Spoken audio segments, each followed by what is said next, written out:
እንደው ፈጣሪ እንደው መቼ ይሆን የሚገላግለኝ እንደው ከዚህ ከአረብ ሀገር እውነት እንደው እኔ ለፍቼ አፈር ድሜ ግጬ ልክ መጨረሻ ላይ የደሞ ሰዓት ላይ እንደው መከራ መብላት አለመስጠት ደሞዙን አለመስጠት እንደው ወይ ደግሞ በቃ ለስላሳ ይሆናሉ። ለምን ብር እንዳልጠይቅ በቃ ለስልስ ይላሉ ጸባይኛ ምናምን። እኔ ደግሞ በቃ ቆቅ አይገርማችሁ። ከዛም በኋላ በምንም ብዬ በሰበቡም ባስባቡም ወይ ይቀበላለሁ ወይ ደግሞ ይቀራል እንጂ ስራው እኔ አልሰራላትም። እንደዚህ አድርጌ ነው መባላት እንጂ እንደዚህ የለፈውባትን ገንዘቤን ማለት ነው እሷ ጋር አይቀመጣትም ቢሞት ማለት ነው። እቺን ነገርም ጠንቅቀው ያውቃሉ። ግን እንደዚህ ተለፍቶ እንደዚህ አይነት ምግብ ተሰርቶ እንደዚህ ተሰልፋቱ ምን ብሎ ምንም የቀረ ነገር የለኝም። ግን እነሱ ልክ ደግሞ ሲደርስ መስጠት አይፈልጉም። ለምን እንደመጣኑላ አያውቁም መሰለኝ። እኔ እንጃ አያውቁም። ለምንድን ነው የመጣ ነው ካላወቁ ንገሯቸው። መከራችንን በላን እኮ እኛ እዚህ የመጣ ነው ስራ ሰርተን ደሞዝ ልንቀበል ነው። ግን እንደዛ አይደለም እየሆነ ያለው። ሁሉ ነገር በቃ ተቃራኒ ነው።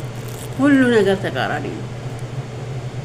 እውነት እንደዚህ ሆኜ እድሜ ዘላለሜን ይኸው አለሁኝ ከነሱ ጋር ስንገበገብ ስቃጠል። እኔ የማያገባቸውን መጠየቅ የማያገባቸውን ይላሉ። ሙስሊሙኝ ይላሉ። መስቀሉን አውልቂ፣ እንደው ስንት ልጅ አለሽ፣ እንደው የጥያቄ የፖሊስ ጥያቄ። ኧረ እንደው መከራችን በላን። ስልክ ራሱ መጥለፍ በአንድ እሱ ራሱ ትክክል አይደለም። ስልክ ከጠለፉ ለሁለቱም ወገን ጥሩ አይደለም። ለሰራተኛውም ጥሩ አይደለም፣ ለአሰሪውም ጥሩ አይደለም። ስልክ መጥለፉን ላይ የለባቸው። ስልኩን ስለጠለፉ ሁለቱም ላይ ችግር ይፈጠራል። ለምን ስልኩን እኮ የገዛውን ለራሴ ለግሌ ነው አይደል እንዴ? ይሄንንም ጠንቅቀው ያውቁታል። ስልክ ይጠልፋሉ። ከዛም በኋላ አንቺ ዛሬ ወይ የሆነ ነገር ተናደሽ ወይ ሄዳለሁ ብትይ ትሄዳለች ብለው የሀገር ስራ ነው የሀገር በቃ የስራ ማዕት። ለምን እቺ ልጅ እኮ እሄዳለሁ ብላ በንዴት አለች እንጂ ወይ ላትሄድ ትችላለች። ስለዚህ ይሄ ሁለቱንም ይጎዳል። ስልክ መጥለፉን ላይ የለባቸውም። አሁን ስልክ ያመጡት ጸባይ ስልክ ከእነሱ ጋር አምረው ነው የሚያያይዙት፣ ያስሩታል አንድ ላይ። ይሄ ራሱ ተገቢ አይደለም። ይህንን ራሱ ማስተካከል አለባቸው። ለምንድን ነው ስልክ የሚጠልፉት እንዴ? ሁሉን ነገር እንወቃሉ።